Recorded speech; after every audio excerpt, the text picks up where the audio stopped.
Hello, my name is Chua Siyong, Sunway student ID number 180238820, and today I'm going to present my analysis of Marche Slave, which was composed by Tchaikovsky. Now to start things with a little bit of background of Tchaikovsky, Peter Ilyich Tchaikovsky is a man born in May 7, 1840, and died on November 6, 1893. He started piano lessons when he was just 5 years old, with his first symphony well received when it was publicly performed in Moscow, his Symphony No. 1 in G minor, Winter Daydreams. His ballad pieces such as The Swan Lake, The Sleeping Beauty, and The Nutcracker were most celebrated as well. On to some basic history of Marche Slave. Marche Slave, which also means Slavonic March, was composed for a charity concert in help of survivors from the war between Serbia and Turkey. This piece was also used to benefit Serbian soldiers that were wounded while fighting against the Ottoman Empire. Marche Slave is a programmed music, and this is how it tells the story.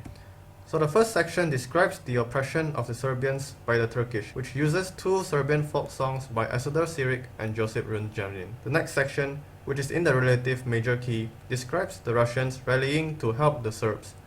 Here are the two Serbian folk songs.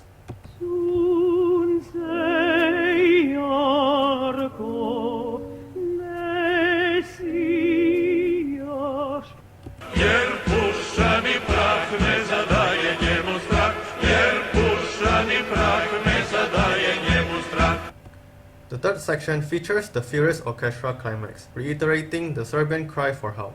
This is the climax part.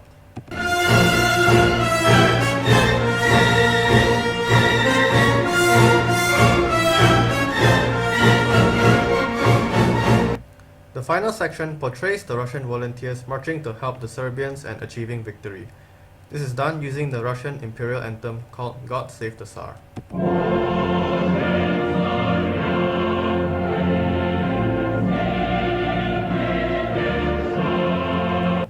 Now I am going to show the romanticism presented in Marche Slave. First is a song-like melodies throughout the piece, and here are two examples.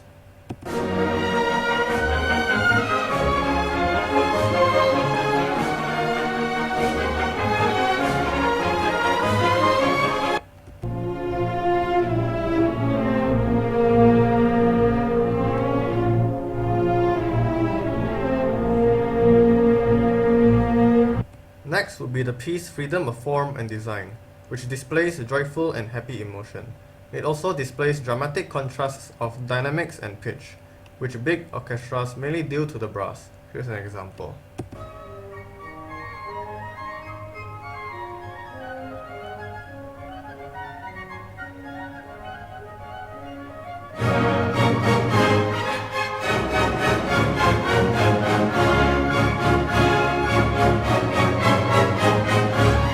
After that would be Nationalism, which features the Russian imperial anthem in the piece, called God Save the Tsar, and here's the part.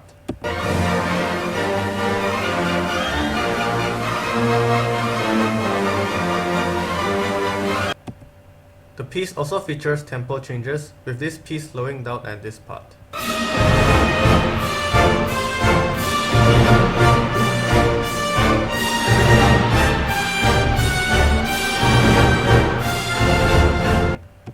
The last but not least is the excessive use of tremolos, which can be heard here.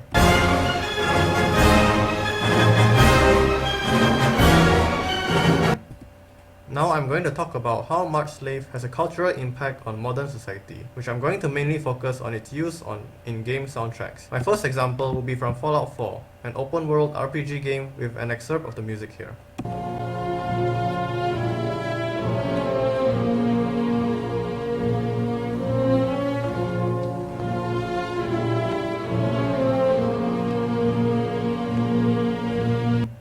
Next would be Tiberium Secrets, a sci-fi strategy game with the example here.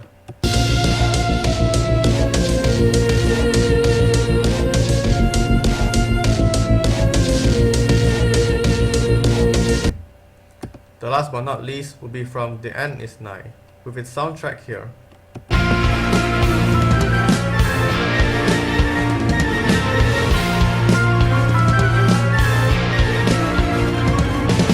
What I'm trying to prove here is that although the song may be old, people have been finding ways to either remix or remaster the song for it to suit our modern society's use better. With that being said, this marks the end of my presentation and I thank you for your time.